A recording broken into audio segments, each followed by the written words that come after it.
Saranya సౌమ్యని office staff అందరి ముందే ఇలా నిలదీస్తూ ఉంటుంది. ఫైల్ సబ్మిట్ చేయాలి, రెడీ చేయమని చెప్పి ఎన్ని రోజులైంది?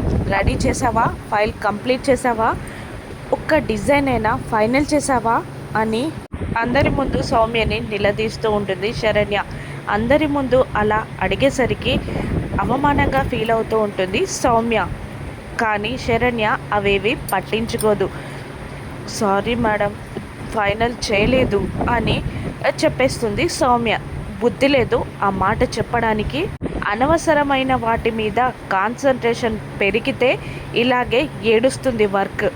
నేను నీకు ఒక్కరోజు టైం ఇస్తున్నా. ఈ ఒక్క రోజులో డిజైన్స్ ఫైనల్ అవ్వాలి, వర్క్ కంప్లీట్ అవ్వాలి, టేబుల్ మీద ఫైల్ ఉండాలి, అది నా క్యాబిన్లో.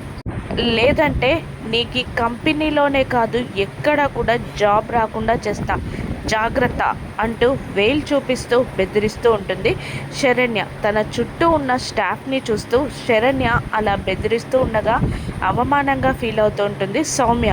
ల్యాప్టాప్ ముందు కూర్చున్న సౌమ్య అలియా సమీర ఇలా అనుకుంటూ ఉంటుంది, శరణ్య ఇప్పుడు ఈ వర్క్ని అడ్డం పెట్టుకొని దర్శన్కి నేను ఎలా దగ్గర అవుతానో చూడు అని అంటూ వెళ్తున్న దర్శన్ పక్కనే నడుస్తూ ఇలా అంటుంటుంది, సార్ డిజైన్ ఫైనల్ చేయడానికి నాకు చాలా కన్ఫ్యూజ్గా ఉంది సార్, ఒక్కసారి మీరు చెక్ చేస్తారా అని అనగానే పద అంటూ సౌమ్య టేబుల్ దగ్గరికి వెళ్ళి డిజైన్స్ని తీక్షణంగా పరిశీలనగా చూస్తూ ఉంటాడు దర్శన్.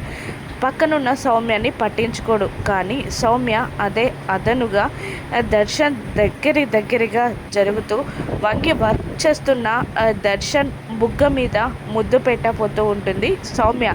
అప్పుడే అక్కడికి వచ్చి అది చూసిన శరణ్య ఉగ్రరూపం దాలుస్తుంది. ఇప్పుడు సౌమ్య గతేంటో రాను నెక్సెస్లో చూద్దాం. Thank you for watching.